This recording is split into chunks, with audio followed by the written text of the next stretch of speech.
Bonjour à tous et à toutes et bienvenue sur la chaîne Reflet de Lune, j'espère que vous allez bien. Merci pour votre présence aujourd'hui.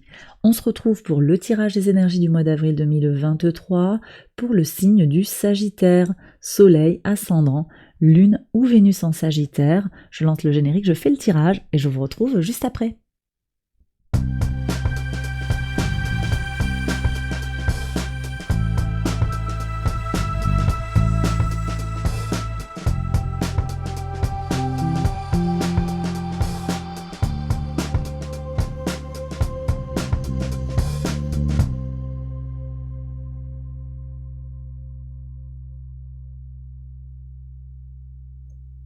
Alors on y va, les Sagittaires, pour les interprétations. Votre arcane majeur du mois, c'est l'étoile.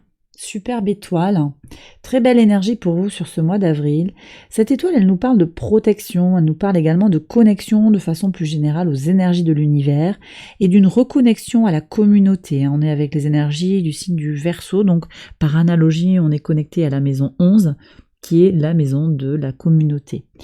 Ça nous parle également avec Uranus, associé à la maison 11 et au signe du Verseau, Uranus à la modernité dans les échanges et dans le lien à l'autre. Donc plein de modernité, de nouveautés, de changements, et puis une énergie protégée pour vous. Il peut y avoir, moi je sens des opportunités. On va voir ce que nous dit l'oracle. Mais des opportunités pour faire grandir les choses, pour faire bouger les choses sur ce mois d'avril pour vous les Sagittaires. Alors que nous dit l'oracle ?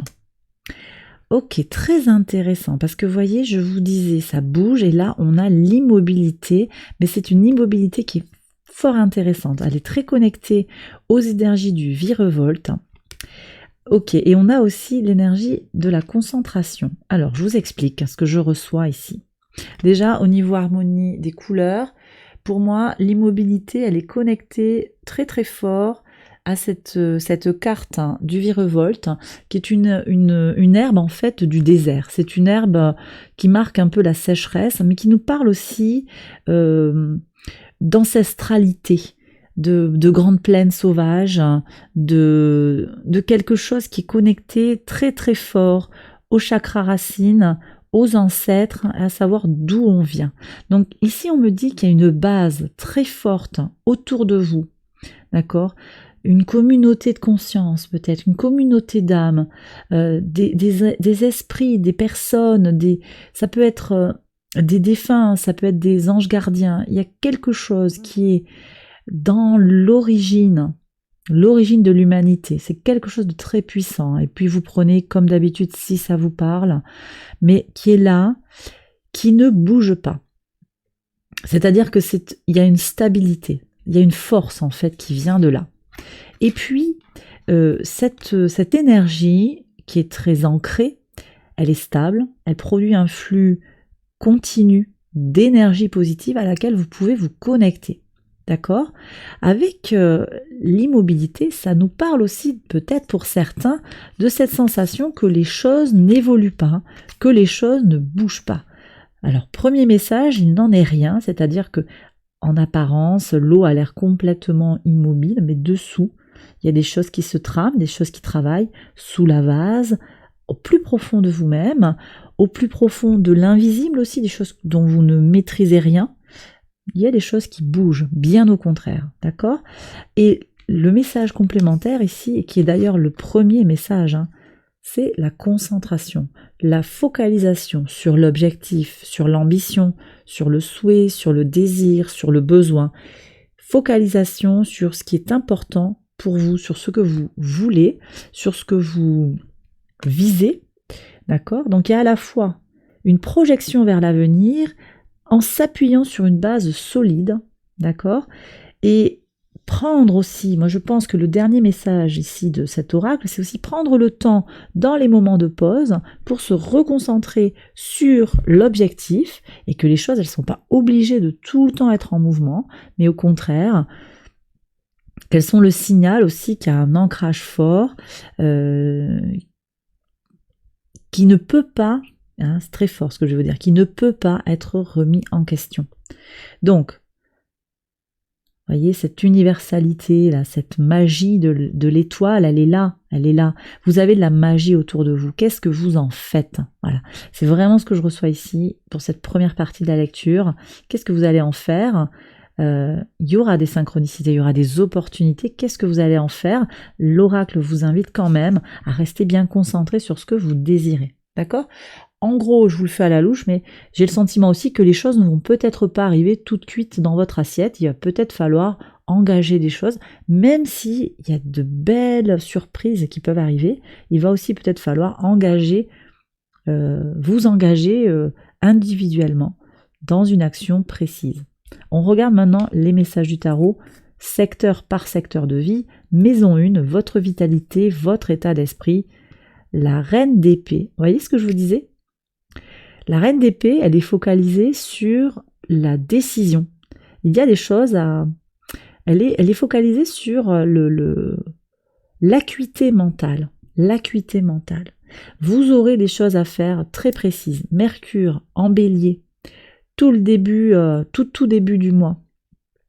Vous sortez d'énergie de Mercure en bélier depuis une petite période, quand même. On a eu un transit de Mercure en bélier qui vous a affecté sur le mois de mars, parce qu'au trigone de votre signe.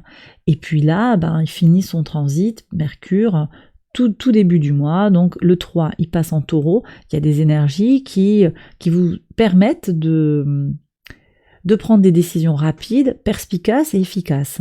D'accord ? Le transit de Mercure en taureau va accroître votre capacité à prendre des décisions pratiques. Moi, j'ai le sentiment ici que vous êtes sur ces énergies-là.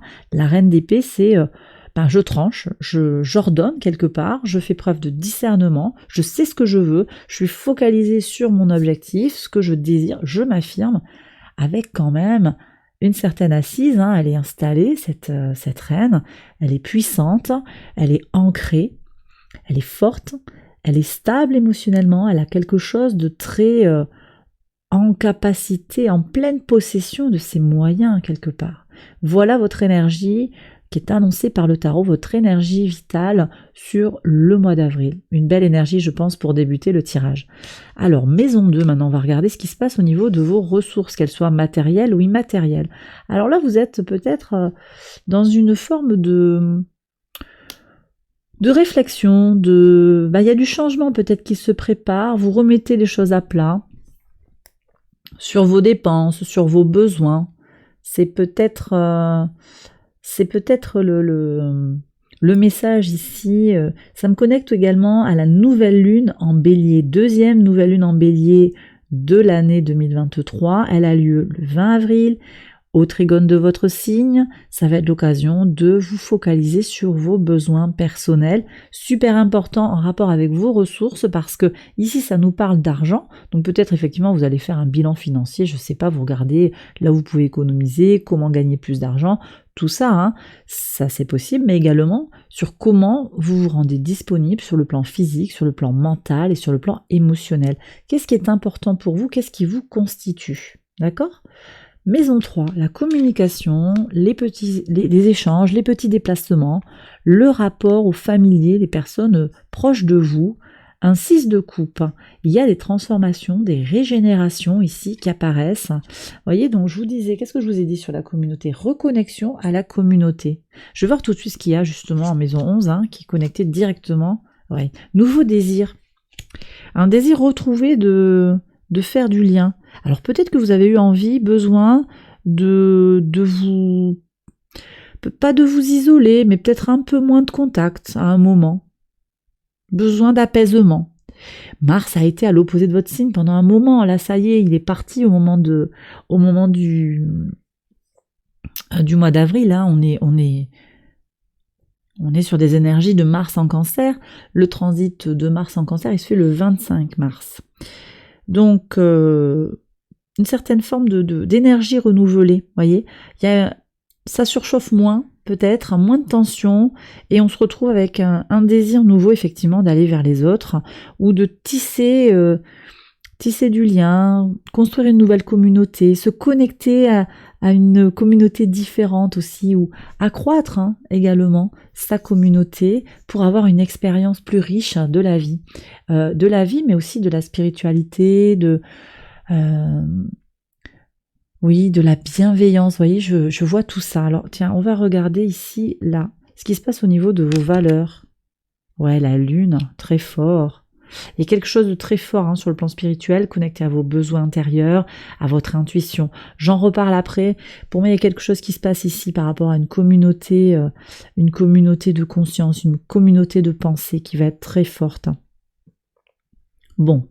Ici, donc, des régénérations, des transformations sur la communication. Je pense vraiment que le fait que Mars quitte le signe des Gémeaux, ça va vous libérer un maximum. Vraiment, les Sagittaires. Et voilà, on se retrouve sur des énergies plus apaisées. Et il y a des échos avec une guérison aussi de son enfant intérieur. Je vais voir ce qui se joue en maison 5, justice. Donc, on a un rééquilibrage. Effectivement, c'est ce que je vous disais. Donc une plus grande force, davantage d'équilibre en soi, par rapport à ses enfants aussi peut-être, par rapport à son enfant intérieur. Je vais approfondir, mais je vais passer à la maison 4 d'abord. Je reprends l'ordre du tirage. Maison 4, donc vos fondations, vos racines. J'ai un peu évoqué tout ça avec vos ancêtres, votre lignée. Il y a quelque chose comme ça. Alors, qu'est-ce qui se joue ici? Le 5 de denier. Vous pouvez avoir le sentiment, effectivement, que les choses sont bloquées, que les choses... Il y a un questionnement sur d'où vous venez. Mais voyez, l'oracle vous a déjà annoncé que vous aviez les réponses en vous. Je pense que vous avez, pour certains, peur... alors, on me dit peur de savoir d'où vous venez. Peur de vos origines. Je ne sais pas si ça vous parle ici.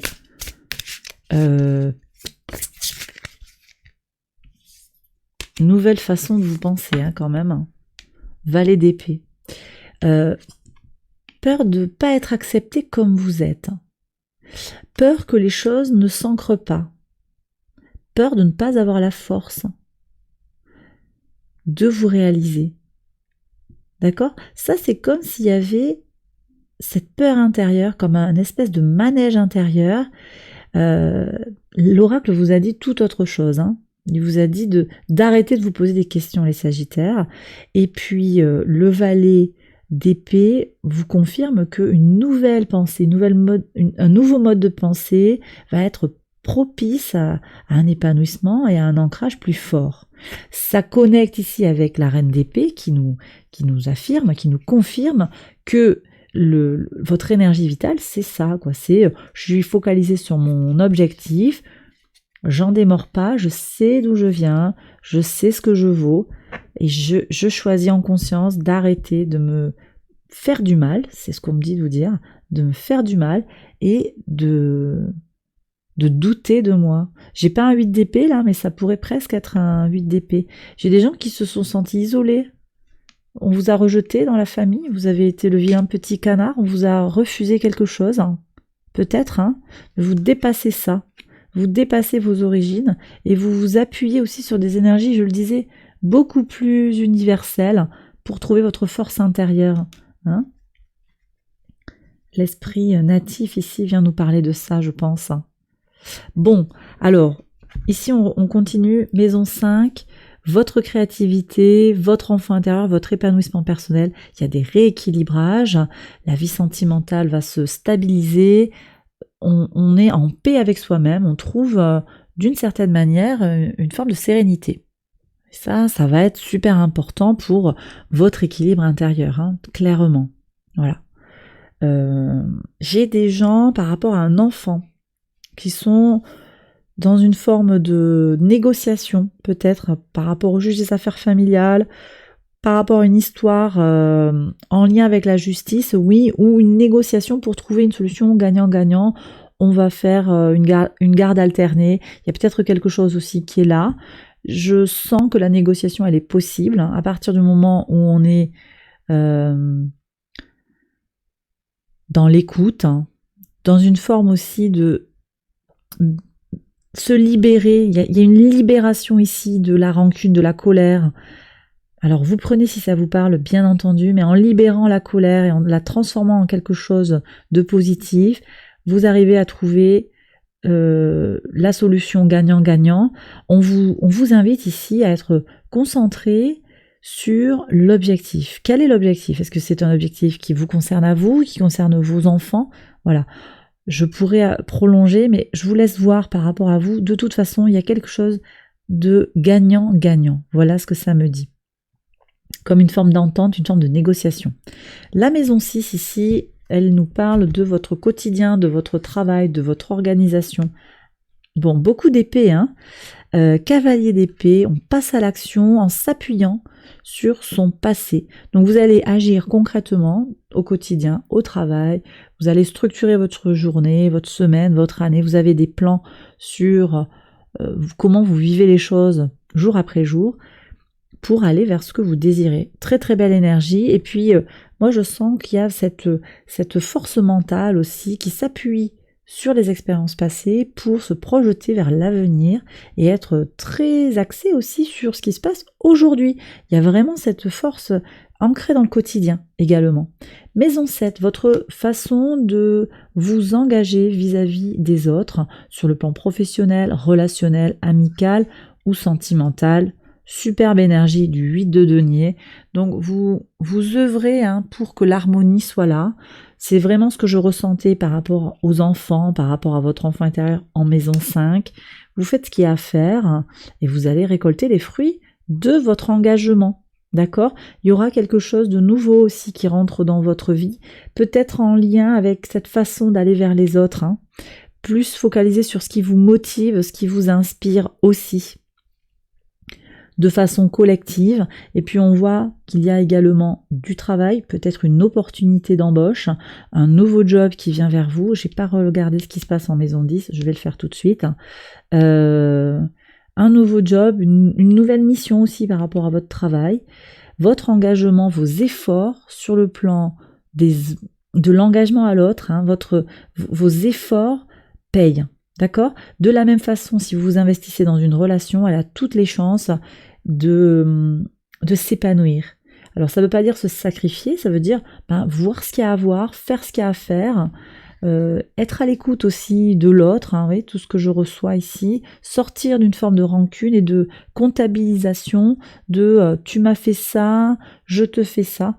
C'est ce que je reçois. Vous prenez encore une fois si c'est ajusté par rapport à vous-même. Je regarde sur le pro et sur la mission de vie plus globalement. Qu'est-ce qu'on a en maison 10? Ah, il y a un 7 d'épée quand même. Donc j'ai quand même quelque chose qui est connecté avec une notion de trahison. Il y a une blessure d'abandon ici pour certains, qui vous pose des questions pour vous projeter. Alors c'est peut-être pas pour tout le monde ce message, mais j'ai des gens qui sont en situation compliquée pour se projeter. C'est-à-dire que dès qu'il y a une anicroche, dès que le plan ne se déroule pas comme vous l'espérez, il y a une frustration. Il y a une frustration et puis là ça va plus. Alors ça va plus. C'est pas tout à fait ça, mais ça vous inquiète, on va dire. Ça vous inquiète. En plus, j'ai le sentiment que il y a dû y avoir une expérience passée.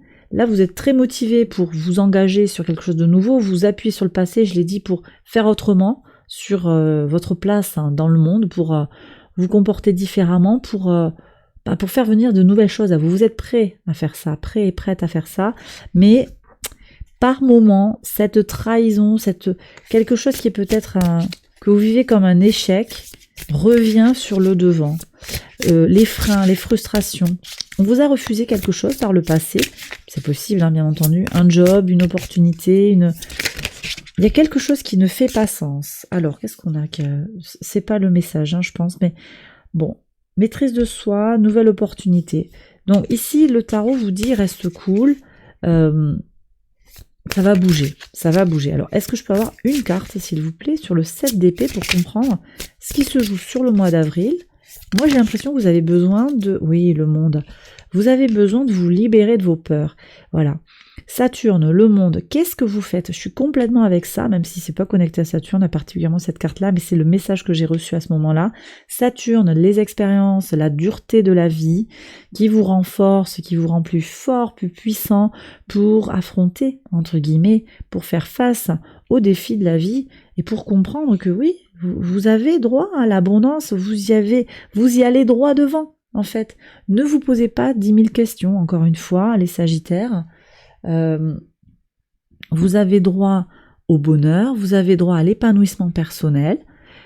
Peut-être que ça va pas se manifester comme vous l'aviez planifié, espéré, c'est possible, mais ça vient. Et aussi, toute situation passée ne dit en rien ce qui va se passer. L'histoire, elle se répète pas forcément. Alors, on peut avoir des cycles qui se répètent, et là, ça peut venir vous questionner. Je suis toujours dans des rencontres de ce type, je suis toujours dans des situations, il m'arrive toujours la même chose.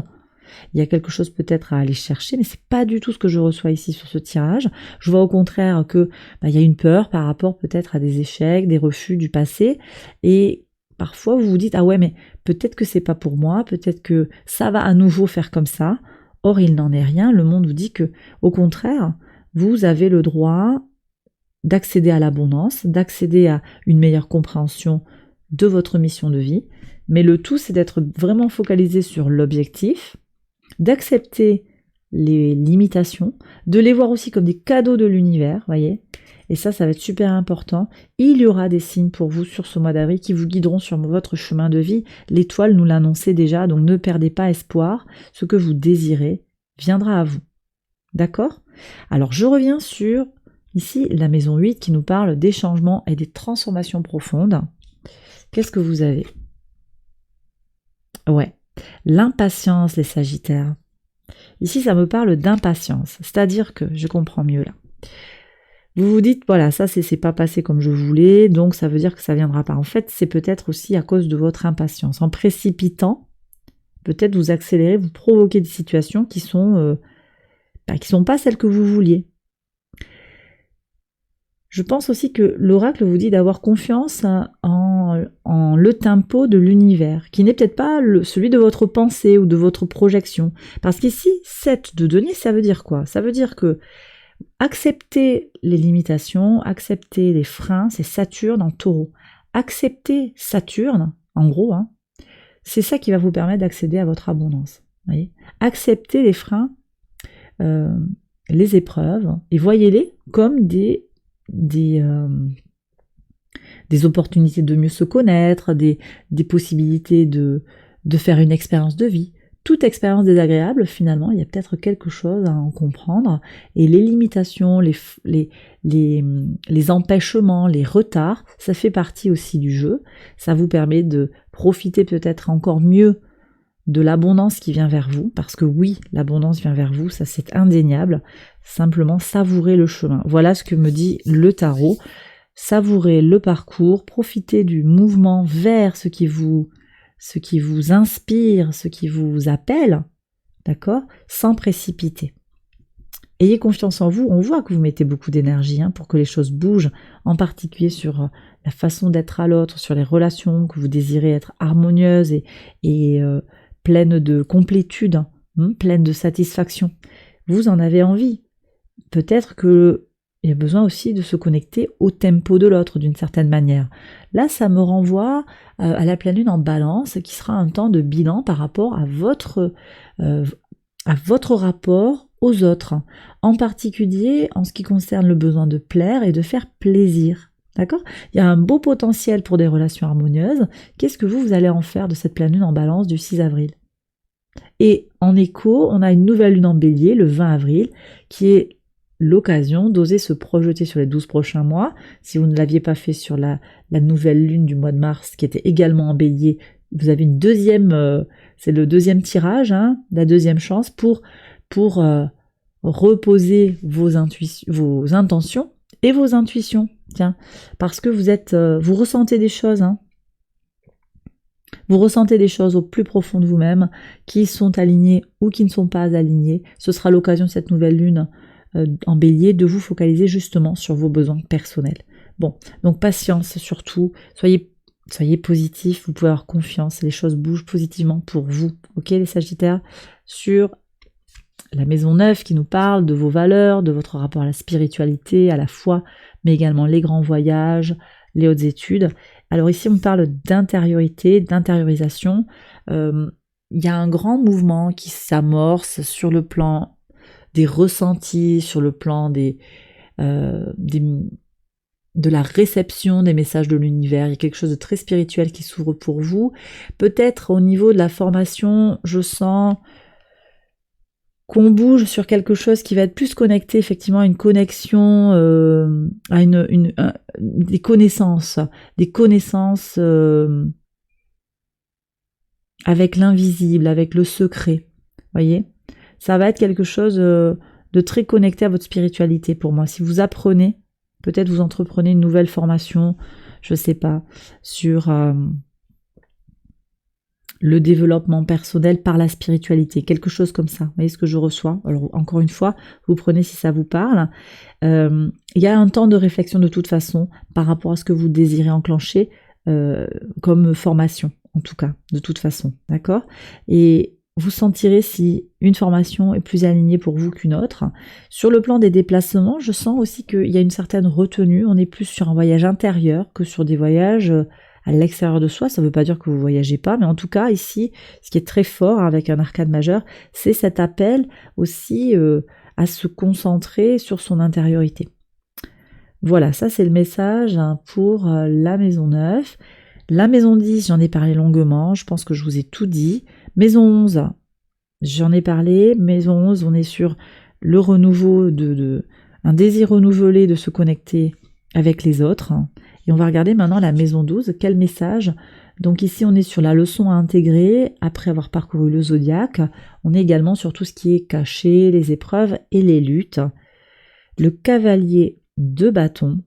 Alors, voyez, ça c'est complètement... Merci mes guides, parce que vraiment, ils vous transmettent des messages qui sont très cohérents. Ici, le cavalier de bâton, il vous parle de quoi? Il vous parle de passion, de désir. Il vous parle également de passage à l'action. Il y a une question ici, c'est par lien, passage à l'action, c'est également la patience. Donc, il y a ces transformations à aller chercher, prendre le temps nécessaire, savourer le chemin et aussi comprendre, conscientiser peut-être pour certains ce qui vous fait vibrer, ce qui vous fait bouger, ce que vous désirez en fait. Donc, focalisation sur vos besoins, sur vos désirs, mais également canalisation de votre énergie vitale, de votre impulsion de vie. C'est complètement les énergies aussi de cette reine d'épée qui est dans une forme très marquée de discernement. D'accord ? Bon, vous prenez cette leçon si elle vous parle, si elle vient en écho à votre situation personnelle. Moi, il me semble que le message, il est quand même assez clair. Avec l'idée de focus, là, de se concentrer sur quelque chose, on me dit aussi de dire à certains sagittaires, attention à ne pas vous éparpiller, à ne pas engager trop d'énergie dans plusieurs projets en même temps. Voyez, c'est aussi cette énergie-là du cavalier de bâton. Et dans les projets créatifs en particulier, l'équilibre est de mise.